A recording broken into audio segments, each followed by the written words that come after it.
le contrat Netflix de Meghan Markle et du prince Harry a été interrogé par des experts sur sa longévité en tant que source de revenus permanents pour le couple. Le duc et la duchesse de Sussex ont étonné les fans royaux lorsqu'ils ont réussi à conclure un accord avec le géant du streaming Netflix quelques mois seulement après leur sortie dramatique de la monarchie. Un contrat de valeur historique, il est estimé à environ 100 millions de dollars, 72 millions de livres sterling, même si le couple a peu d'expérience en tant que producteur. Leur accord était considéré comme le premier grand pas du couple vers l'indépendance financière, bien que Harry ait déclaré à Oprah Winfrey qu'il n'avait examiné les plateformes de streaming qu'après que sa famille m'ait littéralement coupé financièrement. Le contrat a permis au couple de payer leurs coûts de sécurité importants et de rembourser les 2,4 millions de livres sterling qu'ils devaient aux contribuables pour leur rénovation de Frogmore Cottage remontant à 2019. L'expert en relations publiques Mark Borkowski a déclaré « C'est une affaire fantastique pour Netflix et une affaire phénoménale pour l'ex-couple royal. S'ils réussissent, s'ils s'entourent des meilleures personnes. Cela pourrait être leur fil conducteur. » Cependant, il a admis que cela allait être un défi pour eux, car produire du contenu est très difficile.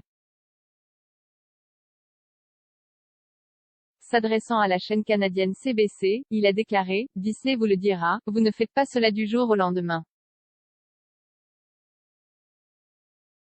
Il y a un long voyage et vous avez besoin de personnes avec le tissu cicatriciel nécessaire pour vous aider. » La biographe royale Penny Junor a également déclaré « Cet accord Netflix pourrait être le véhicule parfait pour eux, s'il fonctionne comme ils l'entendent. » Elle a poursuivi, Harry et Meghan ont toujours dit qu'ils voulaient rendre le monde meilleur. C'est l'une des choses qui les a réunis en premier lieu, et en tant que membres actifs de la famille royale, ils étaient idéalement placés pour le faire. Elle a ensuite demandé comment le type de programmation qu'ils ont l'intention de produire, qui informe mais donne aussi de l'espoir, obtiendra le genre de chiffre d'audience que Netflix voudra vraisemblablement pour ce genre d'argent.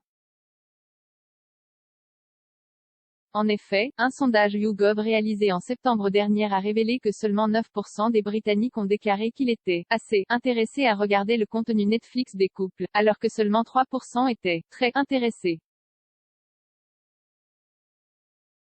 Cependant, le couple est connu pour avoir fait des Américains son nouveau public cible depuis son arrivée en Californie l'année dernière, donc l'apathie des Britanniques n'est pas nécessairement un facteur décisif pour les Sussex et Netflix. Mais jusqu'à présent, Meghan et Harry n'ont annoncé qu'un seul programme avec Netflix, Art of Invictus, qui suivra les concurrents alors qu'ils se préparent pour les Jeux Invictus de l'année prochaine à La Haye. Un porte-parole de Sussex a également déclaré à Town & Country que toute compensation pour cette production particulière serait redirigée vers The Invictus Games Foundation.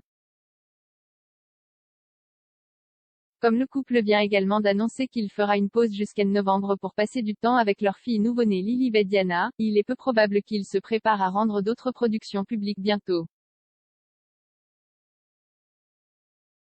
Madame Junor a conclu, « J'ai du mal à voir comment cela pourrait être un flux de revenus permanent pour Harry et Meghan. » L'accord du couple avec Netflix leur permet de produire une gamme de contenus à partir de séries scénarisées, de documentaires, de longs métrages et de programmes pour enfants. Jusqu'à présent, leurs apparitions les plus réussies ont en fait été sur d'autres plateformes de streaming, telles que les docuseries sur la santé mentale de Harry, The Me You Can See, publié sur Apple TV+, et l'interview explosive du couple avec Oprah Winfrey sur CBS en mars. Le couple n'a donc pas encore établi de présence sur Netflix 10 mois après l'annonce de leur accord, ce qui a suscité des inquiétudes quant à la durée de leur contrat s'ils n'agissent pas rapidement. Mais ce n'est pas le seul contrat qu'ils ont obtenu depuis leur départ royal. Les Sussex ont signé un accord pluriannuel avec Spotify pour leur nouvelle série de podcasts, Archewell Audio, en décembre dernier. Ils ont également un contrat avec la Harry Walker Agency, une organisation de prise de parole en public qui représente également Barack et Michelle Obama. Meghan a également ouvert un portefeuille d'investissement, après avoir investi dans la start-up californienne Clever Blends, tandis que Harry est devenu le Chief Impact Officer de la société américaine de santé mentale BetterUp.